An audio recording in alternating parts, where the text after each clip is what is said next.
Bob, please don't encourage him, my mother replied, sighing in frustration. You ignore what your father said. Don't you ever do anything like that again. If you do, then if you die, I'll kill you. I will literally travel to the afterlife to scold you. Do you understand me? She said, staring at me intensely. Yeah, Mom, I gotcha. No more precarious life or death situations, I replied laughingly. You have my word. The next time a building's burning down, I'm staying out of it. My mother reached one hand out, flicking my nose with the tip of her finger. Quite hard. Ow, I said. Don't get sassy with me. I've been here waiting for you to wake up for hours. And the last thing I need on this day is for my son to have a smart mouth. Okay, I replied. My father, on the other hand, was laughing. If I shared anything with my dad, it was a sense of humor. If there was a laugh to be had, me and my dad were usually the first to take a step to it. Oh, Dad, I said, looking towards my father. I didn't see the bus driver get off. Did he make it? I asked with a concerned expression, wondering if he was okay. I'm sorry to tell you this, son, but the bus driver didn't make it. But don't feel bad. He died before the crash. In fact, that was actually the cause of the crash. The driver had a brain aneurysm. Died immediately. Unfortunately, he also died with his foot on the gas, which is why the bus went over. But thanks to you, all the kids made it out. And they're damn lucky you were there too, son. Apparently, the back door had been broken for some time. The interior emergency release latch was damaged. Basically, it didn't matter how hard those kids tried. The door wouldn't have opened from the inside. They were stuck, son. If somebody hadn't have opened the back door, they'd have all gone over. According to the news, they're fining the school for not upkeeping the buses properly.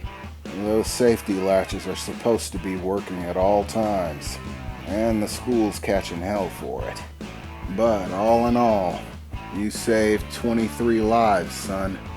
23 kids got off of that bus because you were there. We've been receiving non-stop thank you notes from all of the happy parents, as well as a never-ending series of calls from news stations, reporters, newspaper journalists, investigators. Everybody wants to talk to the hero of New Star City. Oh, and those two friends of yours, they've been calling too. I told the lady at the front desk to start filtering all the calls. We just can't take them all. But I made sure those two knucklehead friends of yours are on the list. So sometime soon you should probably be getting a call from them. They've called 4 or 5 times already. They're probably as anxious to talk to you as we are. Remind me again, son, why is it you're not dating that Vicky girl? She seems ample, my father said, chuckling to himself. Bob, my mother replied. Hey, don't get mad at me. I've got eyes. Don't think I haven't seen the way you look at that kid who packs your bags at the grocery mart. Your eyes aren't broken either, lassie. My mother simply got a upset expression on her face. My father was often very forward in the way he would talk, and he had no problem calling my mother. By the red on her face, I'd say that my dad caught her red-handed, and she just didn't have a good response, which only made it all the funnier. After I got finished with my little laugh chuckle, whatever you want to call it, Dad, I don't date Vicky because, well, she swings for the other team, Dad. Oh, he replied, so she's a left-handed batter. Me and my dad always used sports reference when it came to, well, sensitive topics, like sexuality. I'm not sure if it was because he thought it was funnier to reference it that way, or because he was uncomfortable talking about it. But either way, it was our little language for it. And at that point, we heard a knock on the door. Hello, Mr. and Mrs. Elton. Is your son up yet? We heard from the other side. This is Dr. Stevenson, your son's attending surgeon. Yeah, come on in, my father replied.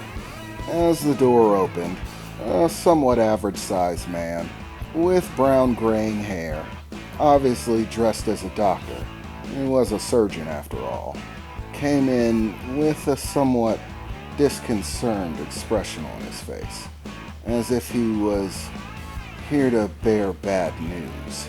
Well, I'm glad to see you're up and awake, Kevin. You did quite a number on yourself. The damage to your hands and arms was quite extensive. With the surgical operation, we were able to keep your life out of jeopardy. However, as I said, the damage was extensive. By our best estimate, the damage to the muscle fibers, ligaments, and nerve endings in your hands and forearms is critical. We've done all we can up to this point, Kevin. But at our best guess, you're highly unlikely to regain most of the function in your hands and arms. We're estimating a loss of up to 70% of motility and sensation in your forearms and your hands. My mother looked extremely upset when the doctor said it, beginning to cover her mouth and cry, trying not to let the sound out. And my father simply looked down at me with a concerned expression, putting his hand on my shoulder. I looked down at my arms, still covered in bandages. I really couldn't feel them at this point. Whatever they had me on worked well, but I also couldn't really move them. And according to the doctors, that wasn't going to change. For a few moments, the doctor just stayed silent and let the news set, so to speak. I spent that time looking down at my arms, thinking it over. And afterwards, I picked my head up, looking at the doctor. And I gave him the biggest smile I possibly could. Well, looks like I'm not going to be the lead guitar for Metal Knuckles anytime soon. And there go all my dreams of being a courtroom stenographer, I said before bursting out into a short spree of laughter. The doctor just looked shocked, and my father just laughed. Kevin, you can't be serious right now, my mother said. The doctor joined her. Kevin, you do understand this is a very serious thing. You've lost nearly all of the function in your arms and hands. This isn't a joke. I just kept my smile, looking right back at him. Don't worry about it, Doc. I don't really need that much function in my hands.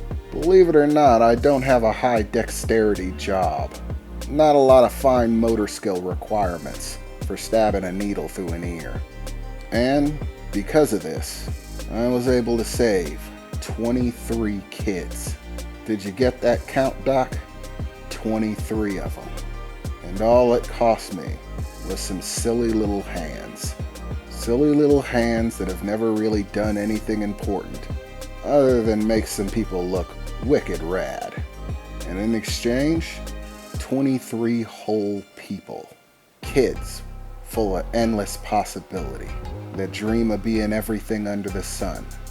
Doctors, athletes, newscasters, rock stars that can grow up to be anything. And all it cost was 2 silly little arms. Doctor, I don't care how you call it. That is more than a fair exchange. Don't look so down, Doc. Today was a good day. Today the sun shined down, the wind blew, people smiled and felt happy, and 23 kids get to live another day in exchange for a metalhead who can't do calligraphy anymore. Yeah, today is a good day, Doctor.